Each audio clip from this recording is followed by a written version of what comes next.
Good morning. Today I'm going to read for you Dick Whittington,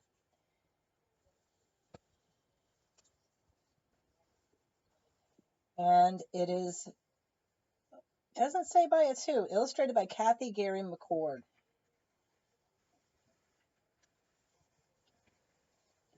Long, long ago, a young boy named Dick Whittington lived in England. He had no father and mother, so he had to beg for food. Some days he was lucky to get even a crust of bread and some potato peelings. I really like the artwork on this.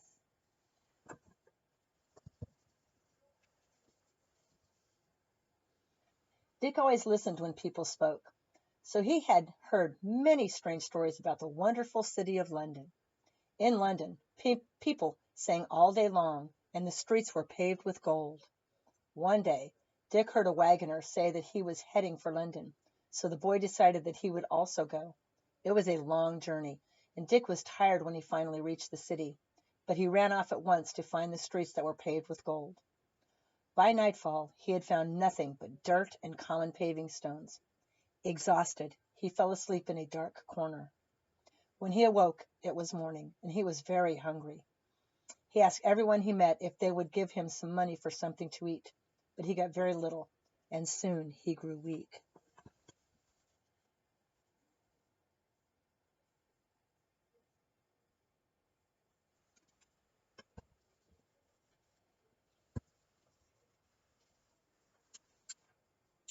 One evening, Dick lay down in the doorway of Mr. Fitzwarren, a rich merchant. Mr. Fitzwarren's cook had a terrible temper.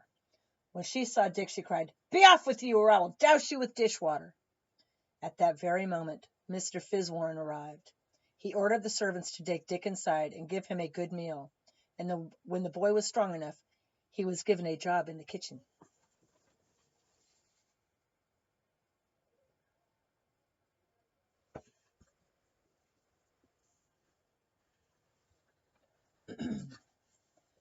Dick's days were miserable because of the sour temper of the cook.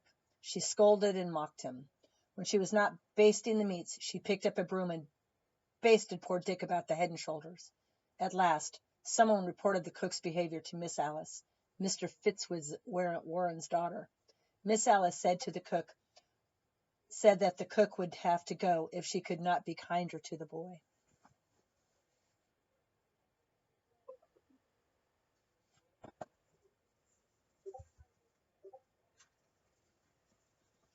At night, Dick slept in the attic, where there were countless rats and mice. One day he earned a penny by shining a gentleman's shoes. With the penny he bought a cat who was good at catching mice. He kept the cat in his room with him. Soon the last of the rats and mice were gone.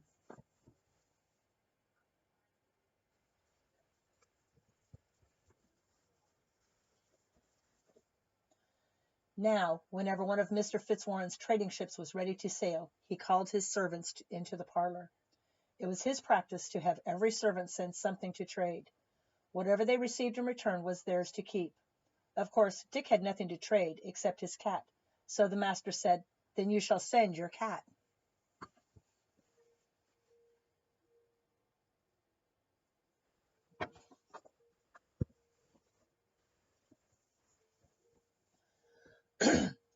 Dick brought the cat down from the attic and sadly handed her over.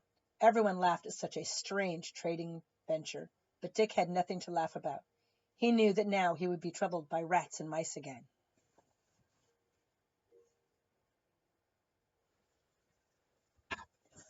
The cook constantly teased him about sending his cat away. "How much do you think you will get in return for your cat?" she mocked. "Enough to buy a new broom for me to beat you with." Then she would beat him with the kitchen broom.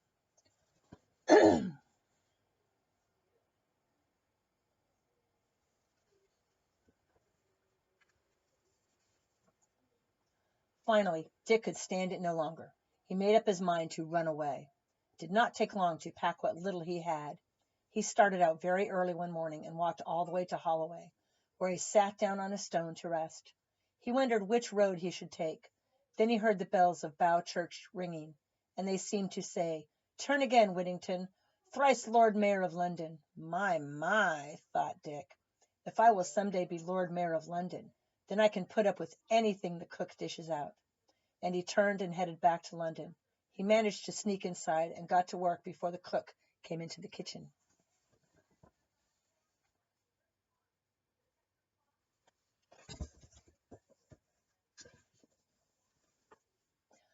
Meanwhile, Mr. Fitzwarren's trading ship was driven far off course and landed on the Barbary coast. The captain sent gifts to the king in hopes of trading away some of the ship's cargo. The king was so impressed by the gifts that he invited the captain to his palace. A rich meal was laid out before them, but hundreds of rats and mice immediately scurried into the banquet hall and began eating all the food. The king and queen said that this happened all the time. It was quite annoying. At night, it was even worse.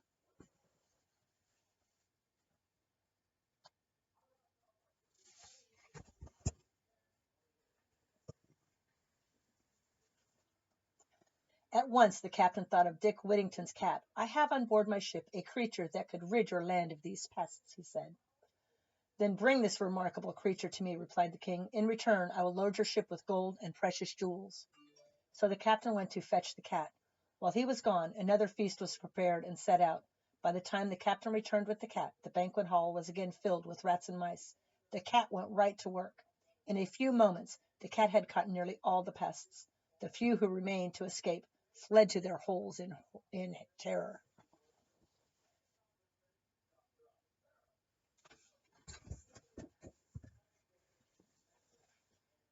The king was so pleased that he agreed to buy all the cargo that was on the ship, but he paid 10 times as much for the cat as he did for everything else.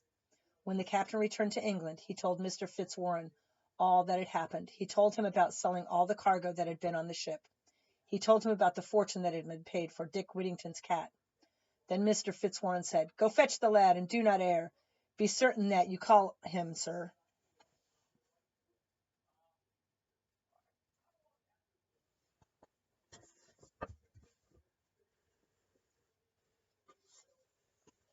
So Dick Whittington was brought up from the kitchen, where he had been scouring pots and kettles.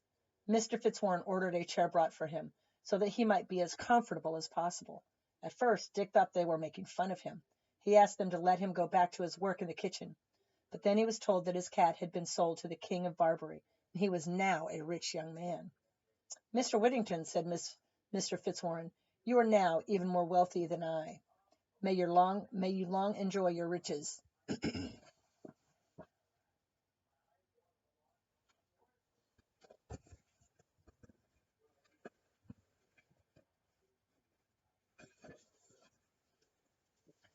Dick offered some of his fortune to Mr. and Mrs. Fitzwarren and to Miss Alice, but they all refused. So he gave gifts to the captain of the ship, to the servants, and even to the evil-tempered cook. This done, he went off to a tailor shop, so he might be dressed like a gentleman instead of a servant. He began courting Miss Alice, and before long they were married. The history books say that they lived long, happy lives and had a number of children.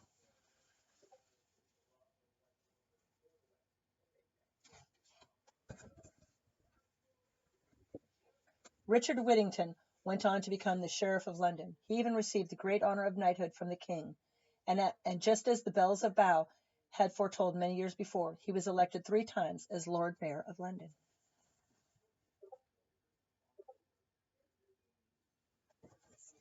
That's it for today. See you tomorrow.